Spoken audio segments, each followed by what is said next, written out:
Y'all, I know college is stressful.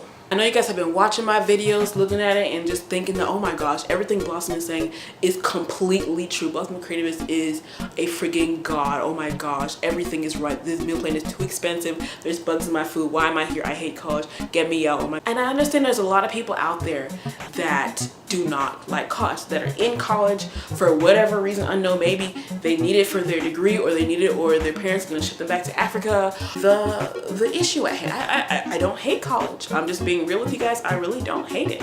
I like to find the beauty in every single thing, even the ugliest thing. I like to find the beauty of it.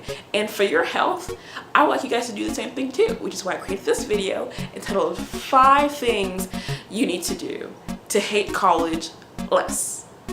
Let's begin. I also have this same information on my blog, so if you guys want to go there instead of listening to me blah blah blah blah, blah all the time, you can just go there, www.blossomthecreativist.com. I'll link it down in the description, and feel free to say hi when you get there. So one thing that you really need to do is exercise. I know you guys are paying like an arm and a leg for tuition. What sense does it make for you to be spending all this money and not using the resources that it comes with? Like, the gym membership is built in to the bill that you're being paid. Even if you are a fat slob and you don't like to work out and you don't want to work and you don't want to be healthy and you want to die a fat happy life, you still pay for that gym membership. When you exercise, your body actually releases endorphins, and endorphins, as you guys know, is a happy hormone. So physiologically, working out will make you happier and make you hate college just a tad bit less. Tip number 2, get you some money. Money can't buy happiness, boss. I could have all the money in the world, but I'm still not gonna be happy. True, but if I had money, I could spend it on my debt, and when I'm debt free, I don't know about you, but I'm really elated if I was debt free. I know people are saying money can't buy happiness, but look at this. You can buy food with money, you can pay off your bills with money, you can use internet with money, you can eat healthy with money, and buy all the things that make me happy. You know, sometimes I want to go out with dinner with my friends, and yeah, I have friends make me happy, but what happens if you ain't got no money and you're constantly mooching off people for money because you don't have any money?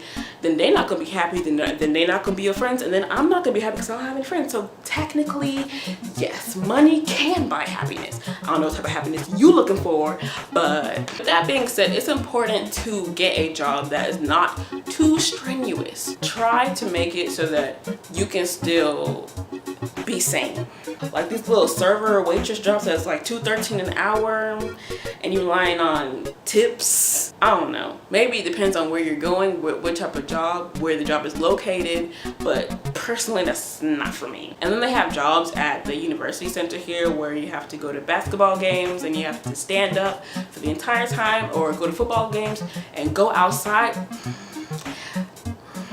I think the best job is the one I have, which is at the library. I literally get paid to do my homework because a lot of people don't read, but I also have a blog as another side income. It's just always good to have multiple sources, rivulets or whatever of income. So my tip for you guys is definitely get your money, get your weight up, hold off on the partying so much and the drugs, and pay off your debt, because that is way more important. It's gonna be less stressful living in the long run if you pay that off now than if you go to a party and drink and gain 5 pounds and now you're stressed again. Tip number 3, learn to join clubs and also quit them. While you're in college, you're gonna learn that a lot of things that you used to like or you thought you were gonna like, you don't like them no more. So you're either going to join new clubs or you're gonna stop them. And yeah, I really advise you guys to join more clubs because there's a lot more people in there, and the people in there probably have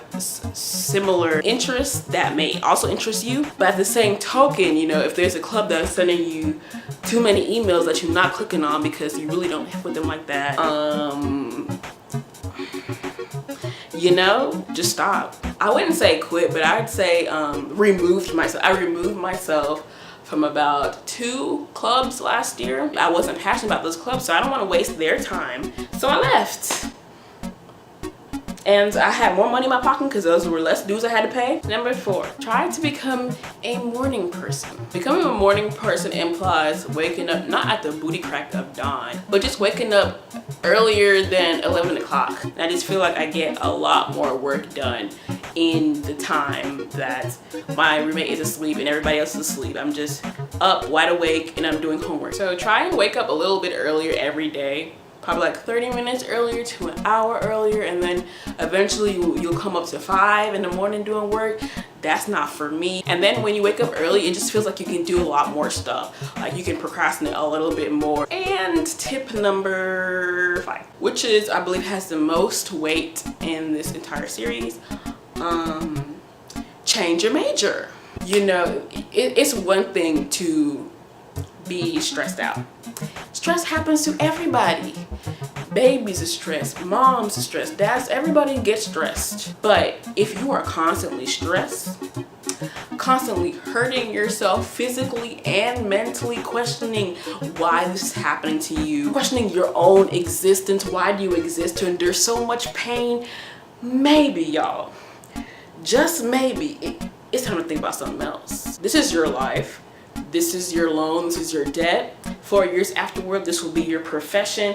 You just have to think, is it all worth it? Is the stress and the tears and the no eating and the anxiety and the meltdowns, is it all worth it? Talk to me guys. What do you plan to do after you graduate? Besides graduate school, like after you're done with school, what do you plan to do?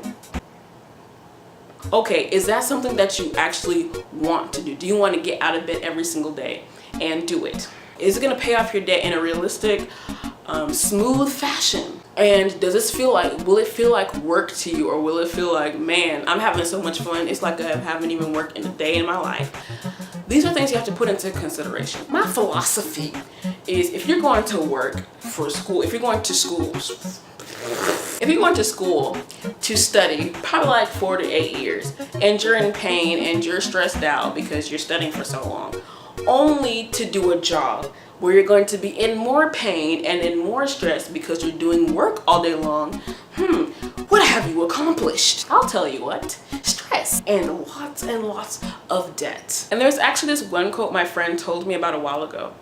Working hard for something you don't care about is called stress. Working hard for something you do care about is called passion.